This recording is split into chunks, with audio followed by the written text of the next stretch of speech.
ఓం శాంతి. ప్రతిరోజు మీ దినచర్య యొక్క సాధారణ నియమాన్ని కూడా మర్చిపోతున్నారు అని అంటున్నారు బాబా. మీ దినచర్య యొక్క సాధారణ నియమాన్ని కూడా మర్చిపోతున్నారు. మరి వాక్యాల గురించి ఏం చెప్తారో మహావాక్యాలు ఇంకా మనం తెలుసుకుందామా? అమృతవేళ ఆత్మ యొక్క దినచర్య తయారు చేసుకుంటారు లేదా నిర్ణయించుకుంటారు. మరల దాన్ని పరిశీలించుకోవడం మర్చిపోతున్నారా? లేక దినచర్య నిర్ణయించుకోవడమే రావటం లేదా? ఆత్మ కొరకు దినచర్య నిర్ణయించుకోవడం రావటం లేదా?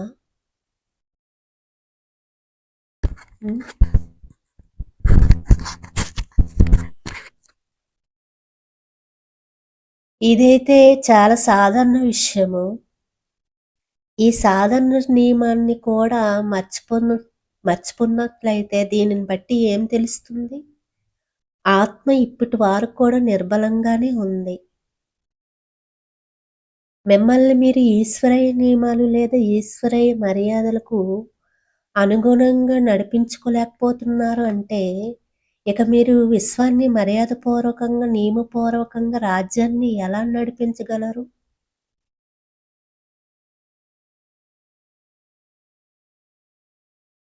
సంగమయుగి రాజ్య పదవికి అధికారిగా కాని వారు భవిష్య రాజ్య పదవికి ఎలా పొందగలరు? ఈ సంఘటన యొక్క టీచర్స్ ఎవరు? ఫలితం ఇంత తక్కువగా ఉండటానికి బాధ్యులు ఎవరు? వచ్చినటువంటి టీచర్స్ మీకు మీరు పరిశీకులైనా ఎవరు ధైర్యంతో చెయ్యి ఎత్తడం లేదు. ఇప్పుడిప్పుడే ప్రపంచం యుద్ధం ప్రకటించబడితే ఏమవుతుంది? ఎవరో చెప్పారు ఆ సమయంలో నిలబడిపోతామని. సమయానికి నిలబడితే వారిని ఏమంటారు? ప్రకృతి ఆధారంగా పురుషుడు నడిస్తే ఆ పురుషుడిని ఏమంటారు?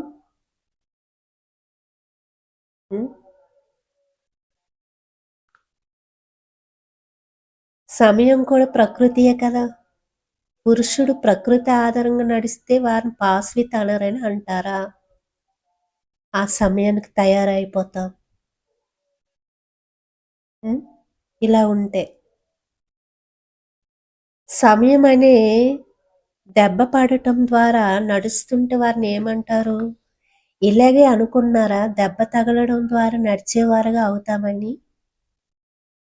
బాబా అడుగుతున్నారు ప్రశ్నలు. వర్తమాన సంఘటన అయితే చాలా బలహీనంగా ఉంది. ఎక్కువ మంది బలహీనంగా ఉన్నారు. మంచిది. అయినా కానీ జరిగిపోయింది ఏదో జరిగిపోయింది. ఇప్పటి నుండి మిమ్మల్ని మీరు పరివర్తన చేసుకోండి. ఇప్పుడు ఇంక సమయం ఉంది కానీ చాలా తక్కువ ఉంది. ఇప్పుడైతే బాబ్దాదా మరి సహయోగి శ్రేష్ఠాత్మలు పురుషార్థాత్మలైన మీకు 1కి 1000 రెట్లు సహయోగం ఇచ్చి, తోడు ఇచ్చి, స్నేహం ఇచ్చి, మరియు సంబంధం రూపంలో బలం నింపి ముందుకు తీసుకువెళ్తున్నారు. కానీ కొంచెం సమయం తర్వాత ఇవన్నీ అనగా ఈ సహాయం లభించడంలో కూడా ఆగిపోతుంది. అందువలన ఇప్పుడే మీరు ఏది తీసుకోవాలంటే అది తీసుకోవచ్చు. ఆ తర్వాత తండ్రి రూపం యొక్క స్నేహం మారిపోయి ఉన్నత న్యాయాధికారి రూపంలోకి బాబా వచ్చేస్తారు. న్యాయాధికారి ముందు ఎవరు ఎంత స్నేహి సంబంధికులైనా నియమం అంటే నియమమే. ఇప్పుడు ప్రేమ యొక్క సమయం తర్వాత నియమం యొక్క సమయం ఉంటుంది. ఆ సమయంలో సహాయం లభించదు. ఇప్పుడు ప్రాప్తి యొక్క సమయం కొద్ది సమయం తర్వాత ప్రాప్తి సమయం బదులు పశ్చాత్తాప సమయం వస్తుంది. ఆ సమయం మేలుకుంటారా? అయినా కానీ బాబ్దాదా పిల్లలందరికీ చెప్తున్నారు కొద్ది సమయంలో చాలా సమయం యొక్క ప్రారంభం తయారు చేసుకోండి అని.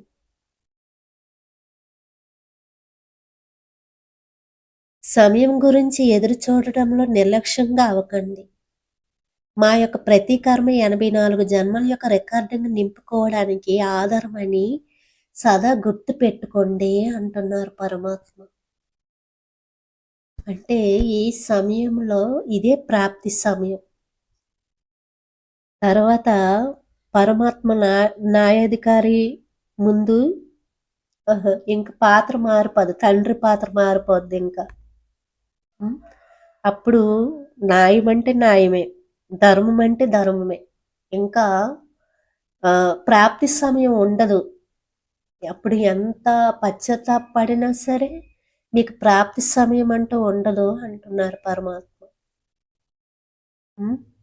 అందుకు పరమాత్మ ఏమంటున్నారు, ఇప్పుడు ప్రతి సెకండ్ కూడా సదాకాలానికి మీకు ప్రాలబ్ధాన్ని తయారు చేసే సమయము అంటున్నారు పరమాత్మ. హ్మ్. చ